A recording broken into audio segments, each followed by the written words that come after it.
Allí tenemos algunos ejemplos entonces de cosas a tomar en cuenta cuando estamos trabajando con la tesis. Vean que estamos hablando hasta el momento, los dos primeros eran según dos autores diferentes.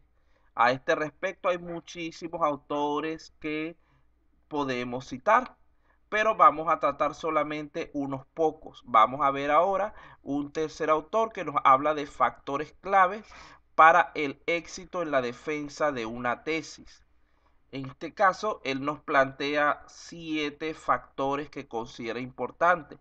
Vamos a resumir un poco los que estén repetidos y nos vamos a enfocar más en aspectos que resulten diferentes a los que ya hemos hablado.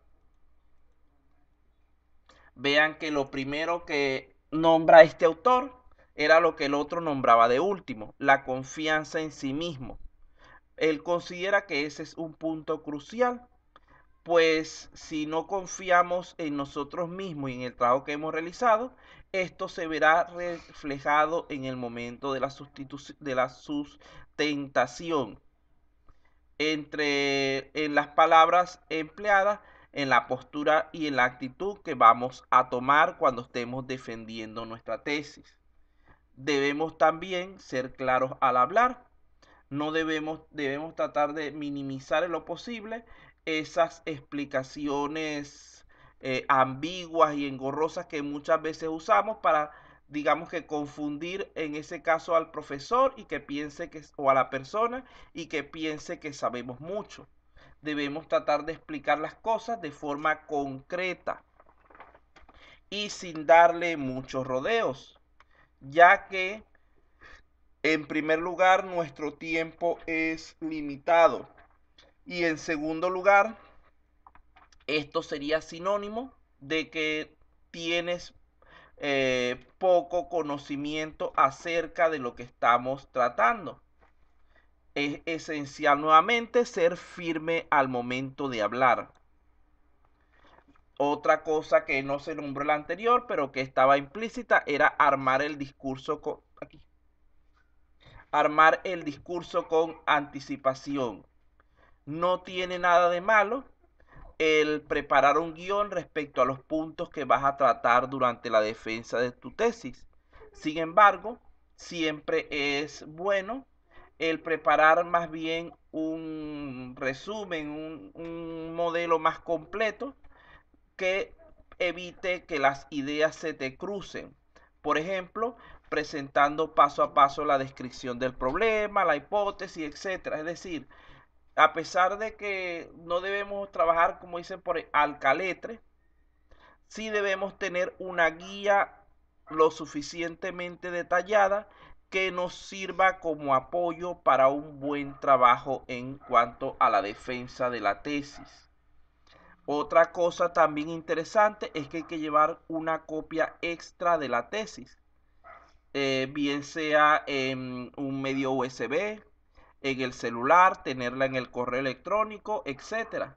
Ya que recuerden que en muchos casos ha sucedido que la persona lleva su USB con la tesis, le detectan virus, etcétera, y el archivo no sirve. Y esto perjudica muchísimo la opinión de los jurados durante la evaluación. El ver que no te preparaste correctamente antes de llegar.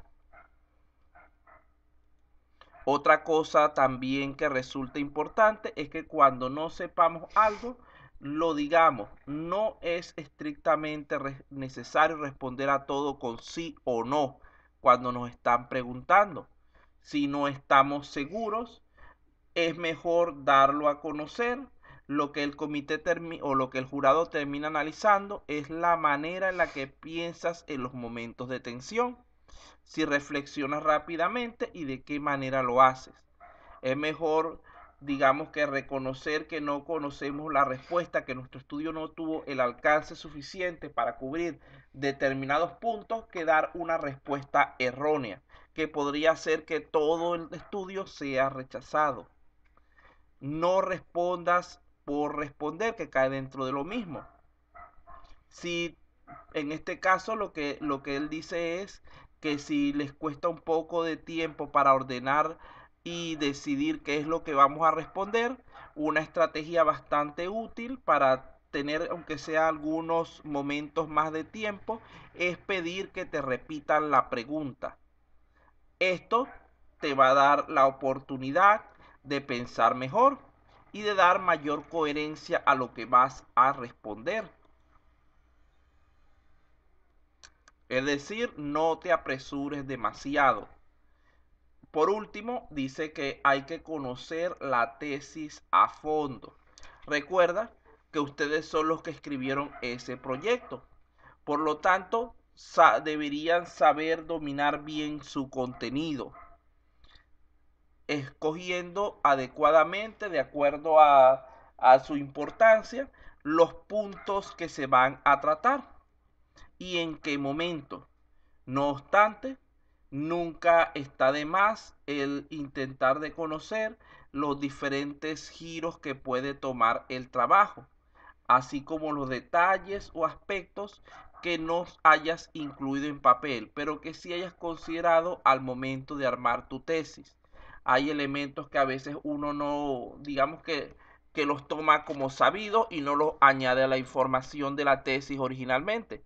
Por ejemplo, poco antes de presentar mi tesis, yo se la mostré a lo que era un asesor.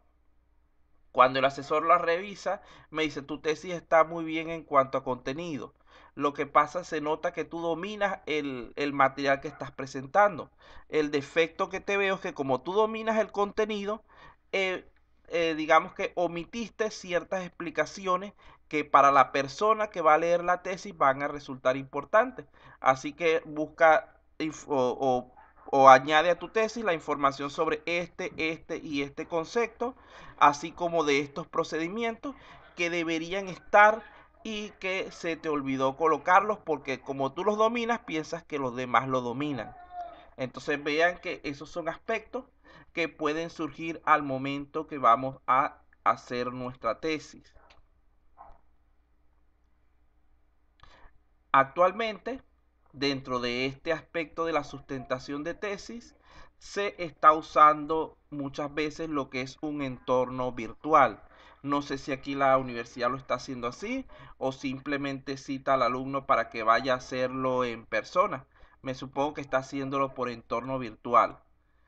En este caso, hay varios aspectos adicionales que debemos tomar en cuenta, algunos referidos a lo que es el entorno y otros a lo que es el tesista. Fíjense que en cuanto al entorno, lo primero que debemos estar conscientes es que debemos probar nuestros dispositivos, el webcam, el micrófono, el computador e inclusive la conexión para asegurarnos de que nuestro hardware no falle. Aunque anteriormente ya hayas realizado otras exposiciones a distancia durante tus clases, seguramente es conveniente asegurarte de que todo funciona correctamente el día de tu sustentación de tesis. Esto es de suma importancia. También debes cuidar lo que es la iluminación, el encuadre de la cámara y por supuesto comprobar que la conexión de internet esté funcionando con normalidad. Ustedes saben que ese es uno de los principales problemas que se presentan cuando se trabaja de manera virtual y que es difícil de controlar por el usuario, ya que depende realmente es de la plataforma del proveedor. Otro aspecto importante es que debemos elegir un espacio neutro, un espacio adecuado. Por ejemplo, si el lugar donde vamos a hacer la presentación de la tesis es nuestra habitación, conviene que no hagamos público ningún elemento que inspire poca seriedad.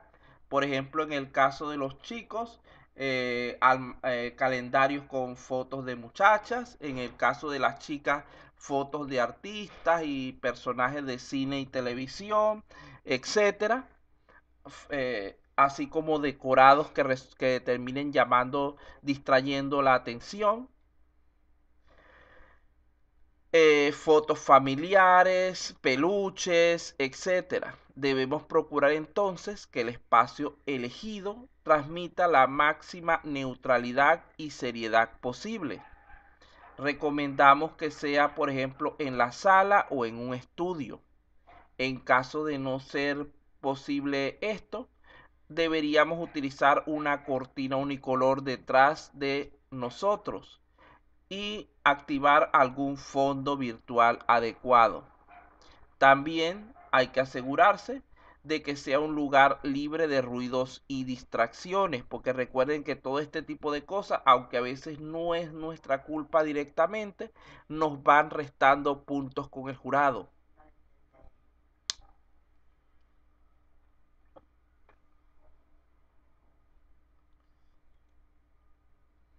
Entonces, ahora bien, eso era en cuanto a la parte del entorno, que son características adicionales a las que ya habíamos planteado. En cuanto a lo que es el tesista, nuevamente debemos practicar frente al computador o al lacto para asegurarnos que nosotros no seamos quienes fallemos. De ser posible, deberíamos grabar esas prácticas. Eso es fácil actualmente con la herramienta Zoom y revisar los errores que hayamos tenido mediante el video. Además, exponer desde casa o desde la oficina puede hacernos caer en una falsa sensación de relajamiento. Debemos evitar esto.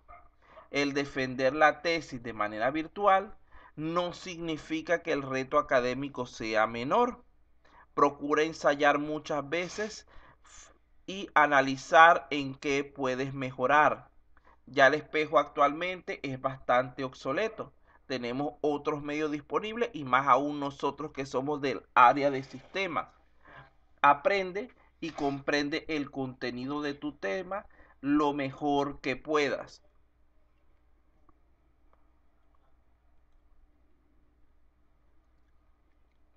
Finalmente, para esta parte de la sustentación virtual, debemos ser cuidadosos para controlar el volumen de la voz y la postura corporal. Al igual que en una presentación presencial, hay elementos extraacadémicos que son evaluados. Por ejemplo, la expresión oral o la comunicación no verbal. Debes intentar mantener en todo momento un tono sereno, respetuoso y sosegado. No es solo saber el contenido, sino también demostrar suficiente seguridad y dominio propio.